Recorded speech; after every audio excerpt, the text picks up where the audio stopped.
বৈষম্য বিরোধী আন্দোলনে আশুলিয়ায় হত্যার পর মরদেহ পোড়ানোর ঘটনায় ৩ পুলিশ কর্মকর্তাকে কারাগারে পাঠানোর নির্দেশ দিয়েছে আন্তর্জাতিক অপরাধ ট্রাইব্যুনাল। দুপুরে ট্রাইব্যুনালের চেয়ারম্যান বিচারপতি গোলাম মুর্তজা মজুমদারের নেতৃত্বে ৩ বিচারপতির বেঞ্চ এ আদেশ দেন। এছাড়া মুর্তজা নামের এক ব্যক্তিকে ৪৭ দিন গুম রাখার মামলায় মিডিয়া উইংয়ের সাবেক মুখপাত্র মোহাম্মদ সোহাইলকে ১৮ জুলাই ট্রাইব্যুনালে হাজির করার নির্দেশ দেওয়া হয়েছে। আরও জানাচ্ছেন কাজী পাপ্পু। জুলাই আগস্ট গণ আন্দোলনে হত্যাযজ্ঞের ৩ মামলার শুনানি হয় আন্তর্জাতিক অপরাধ ট্রাইব্যুনালে। এর মধ্যে আলোচিত আশুলিয়ায় লাশ পোড়ানোর মামলায় নতুন করে হাজির করা হয় পুলিশের ৩ সদস্যকে।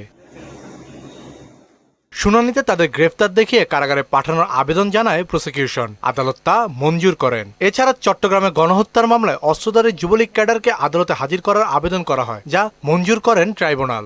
ট্রাইব্যুনালে তাদেরকে গ্রেপ্তার দেখিয়ে জেল হাজতে প্রেরণের আবেদন করেছিলাম, সেটা মঞ্জুর হয়েছে। আশুলিয়ার মামলা দিয়ে আমরা এই জুলাই আগস্ট গণহত্যার বিচার আমরা শুরু করব। আমরা আশা করছি যে এই মাসের মধ্যেই আমরা এই রিপোর্ট সাবমিট করতে পারব।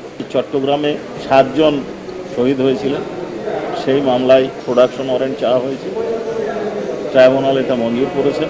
অপহরণের পর গুম করে আয়না ঘরে আটক, নির্যাতনের নতুন এক মামলায় সাবেক র্যাব কর্মকর্তা সোহাইলকে ১৮ জুন হাজির করার নির্দেশ দিয়েছেন আন্তর্জাতিক অপরাধ ট্রাইব্যুনাল। মোহাম্মদ সোহেল, তিনি র্যাবের কর্মকর্তা ছিলেন। মানবতা বিরোধী অপরাধ করার জন্য প্রোডাকশন ওয়ারেন্ট চাওয়া হয়েছে। সে অন্য 2টো মামলায়, ঢাকা 2টো মামলায় আটক আছে মেট্রোপলিটন ম্যাজিস্ট্রেট আদালতে। তার প্রোডাকশন চাওয়া হয়েছে, সেটা মঞ্জুর হয়েছে। তদন্তে যাদের নাম আসবে তাদের বিরুদ্ধেই ব্যবস্থা নেওয়া হবে বলে জানায় প্রসিকিউশন।